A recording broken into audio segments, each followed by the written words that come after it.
So, I've gone and done it again. I did a little bit of an oopsie and I spilled my art juices all over a nice little digital canvas. So, yeah. Basically, what I wanted to do was, I was kind of stuck for ideas and I wanted to do some scenery drawings because I feel like that's one of my weak points. So this was an approach at that, and I actually think it went pretty well, which you'll see by the time we reach the final result. But I wanted to draw some scenery from locations in my comic, and the comic's name is Winston and Theo, and you can read it on Webtoon and Tapas. Shameless plug. And I kind of wanted to do it one to practice drawing scenery, and two to kind of get a better idea of what locations in the comic would look like, because a lot of the times when I'm drawing a comic, it ends up becoming the backgrounds end up becoming an afterthought, which for a comic maybe that's all right, but it certainly could be better. But it doesn't, especially when you're drawing a comic strip, your focus is kind of on communicating things clearly and efficiently as opposed to creating elaborate compositions for every single panel. It's, if I made every background as detailed as I was working on this one, then it would take me so long to actually finish any part of the story. And that's just not really any fun. So I don't go as hard as I am here when I'm drawing an actual comic strip, but it still helps me to actually flesh out some of the environments. And once I've drawn a hardcore quote unquote version of these places, then it becomes a lot more easy and fast to kind of recreate them in the comic strip. And if I wanted to, I could copy and paste them from this, although that's maybe slightly lazy. Oh, you'll see there that I left myself a note to draw moss on this little brick wall that I'm adding to the scene, right? And guess what I forgot to do? But yeah, for this specific drawing, I'm drawing like an overlook of the sea. The name of the location is Salami Bay, which implies that it is a location on water. And I can't remember if I said the name of the place already or not, but yes, it's a location on water, and there's this little cliff overlay.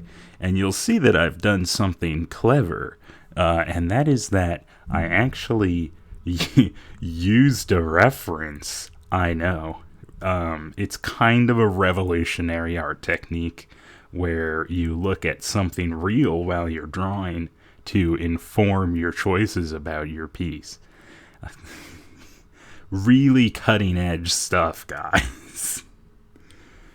But yeah, I don't know. I used the reference as a guide, and then I stuck in the ideas that I already had, because I knew that I wanted there to be a tree, and I knew I wanted there to be like a little brick wall. And that's pretty much everything I wanted in the scene. And then obviously like the sky and water and things that you can't get rid of if you're drawing a scene on a body of water on the planet Earth. But yeah. So I'm going in here and I'm doing the grass, which I don't know who it was, but I found a foliage tutorial on DeviantArt one time, and that's like the entirety of where my knowledge on how to draw grass and like other little plants and shrubbery comes from, because otherwise otherwise, my grass just looks terrible. It's basically just a green gradient, which is so sad. It has no texture. But I like this approach too, especially adding the little like extra things. I don't know what the name of the species for all the different kinds of grass is, but you know, the little things that I'm drawing right there with the bulbous ends and the things that kind of spread out. You know, when you're walking along the grass in the summer and all that stuff reaches up to tickle your ankles? It's that. I was drawing that, and that was going well. I'm adding gradients to each piece of grass here, and I don't remember if I keep them or not, or if they're like so subtle that you can't even tell they're there to begin with.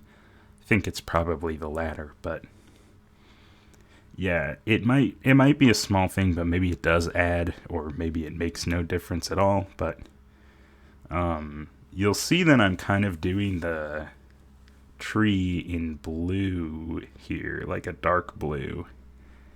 And that is because I wanted to stick with a specific color palette. It wasn't a super rigid thing like the last color palette challenges I did, where I had exactly 5 colors. Rather, it was just keeping it within a certain color range. So I wanted to have like yellowish green down to greenish blue down to like maybe regular blue at the most extreme. But that's why I'm drawing the leaves in like a teal color as opposed to an actual like, I don't know, like a forest green. But really, I was very happy with how the leaves and the grass and especially like the blue trunk of the tree ended up meshing together. First of all, the blue trunk of the tree doesn't look out of place at all, which is something that I was worried about when I was drawing it for real. I was like, oh, that's going to be super weird. It's going to be super annoying. People are going to look at it and be like, why is the tree blue? But no, it totally looks like it is exactly where it belongs, probably because the rest of the colors mesh so well with it to begin with. So yeah, my approach to trees is kind of fun. I wonder why I stopped drawing here. The approach to trees is kind of fun. Basically, I think I took a long time trying to decide what color I wanted to make that. I for a long time I kind of struggled with adding like texture to trees, same as grass. And then one day I was drawing like a bush or something. And I was like, I'm just going to add a bunch of little ovals to it, just like I'm doing now. And that bush was the best bush that I ever bushed. It was incredible, and I was like, oh my god, I've just blown my mind about how nice the way this bush looks, which it's not even that nice. You know, it's certainly not the most impressive thing you've ever seen, but I was very pleased with myself when I drew that bush. And then that has informed the way that I draw like trees and bushes and foliage and that type of thing ever since. Which that bush drawing wasn't very long ago. It was like a couple of months ago. But yes, I was like, whoa, bush. So basically the bush approach is to get in a big blob of color and then add your different levels of shading. And then also on trees, I kind of like to create a little ridge where the branch touches the mass of leaves. And then once you're done with your major shading, just for each color, you go in and you add a bunch of little ovals and stuff stuck in where the shading is. And it's okay. It's not even okay. It's beneficial to have some like floating around the outside. Because if you look at a tree, you're like, your brain's not going to process that entire tree's worth of information, you know? So it's like hey, maybe some leaves are floating around on the edge. And then for trees, I think I usually use just because it's like nice and symmetrical, I tend to go for 4s. I haven't done a lot of drawings that focus mainly on trees, but the trees that I have drawn have usually had 4 tufts. Going back to something I said earlier, I like to create a little extra shadow around where the branch touches the tree. And that's another thing that took me kind of a really long time to either figure out or adjust to doing, is that I used to just draw trees. I would have the trunk, and then I would have where the branches separate at the top, and then they would just immediately stop and be hidden by the leaves. Which, if you look at a tree in real life, that's not really how it looks. Another excellent example of how using a reference will help you draw things more accurately. Because you can see, I kind of did a cool thing here. The light color on the shaded side is the dark color on the light side, and vice versa. That's fun. It doesn't really mean anything, but if you wanted to use a limited color palette, you could do that. Anyway, yeah, when you're looking at a tree in real life, you can see the branches through the leaves. Obviously not all of the branch, but you can definitely see a lot of it, which is something that I wasn't incorporating into my drawings of trees. So adding visibility to the branches not only made the trees just like look more tree-y in general, but it kind of added some dimension to them too.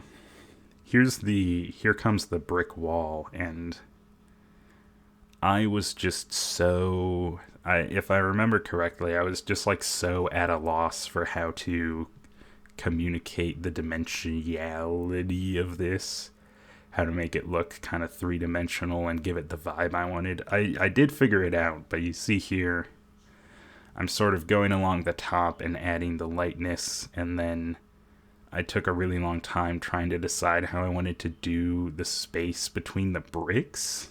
Now, I added some cracks. Pro tip, if you're trying to make something look weathered, add some cracks, just like a light color and a dark color next to each other. It's so easy and it helps so much. So that's what I'm doing here, is kind of when I ended up deciding what to do with the spaces in between each brick, is I just kind of added a darker layer. And that kind of made it 3-dimensional enough for me. It still looks kind of flat. It doesn't look like the bricks are actually curving into each other, but at least to me it's not a big deal. And then here I'm going in and I'm kind of adding the weathering to them, which is I guess I did that pretty quickly. It's something that I learned from like watching someone make models of buildings on YouTube, and he always added a little bit of weathering coming down from the top of any structure, because that is where rain would fall on it, and then rain would drag down dirt and stuff, and they would get stuck sort of in that upside down triangle formation. I felt like the bottom was lacking in interest a little, so I added like some stone steps, like a pathway, but not really, like a fake pathway. And then I think I was getting pretty close to done. I went in, I added the water, which water is kind of always a struggle, but once again, I looked at my reference to help guide me, and that helped. I'm pretty sure I get some like white in here to get some waves. Yeah, something like that. The good thing about water is that like if it's in the right context, then everybody knows it's water, and you don't have to try that hard to get it right. But yeah, just adding a little bit of white where the sun is hitting it, and then trying to give it some shadow. That'll do the trick, at least for this drawing. It also kind of fits in with the the theme of the rest of the drawing and being kind of vaguely simple and straightforward. And then, oh right, I forgot that I wanted to set this during the morning, which is it's kind of difficult to set things during the morning because the sunrise looks exactly the same as the sunset. But the way I decided to differentiate it was to just use some bright yellow, which you do see at the beginning of the sunset, but it's the part of the sunset that everyone ignores. So you can think of that as being sunrise just by virtue of not being sunset, because sunset is the only one that people actually care about. So I guess I'm adding a couple more details to the grass now. I added some big puffy clouds, which that's a favorite thing of mine to do. And then it was done.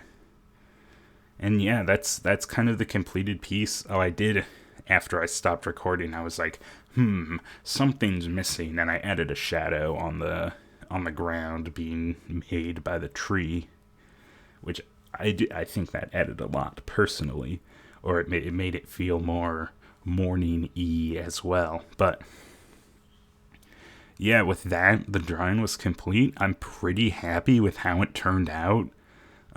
It's bright, it's colorful, it incorporates a lot of yellow, which is my favorite color. And yeah, it definitely accomplished the goals that I had set out to accomplish. So I would definitely call this one a success. So if you enjoyed drawing with me, please feel free to like and subscribe and send this video to all of your friends. And yeah, have a good day.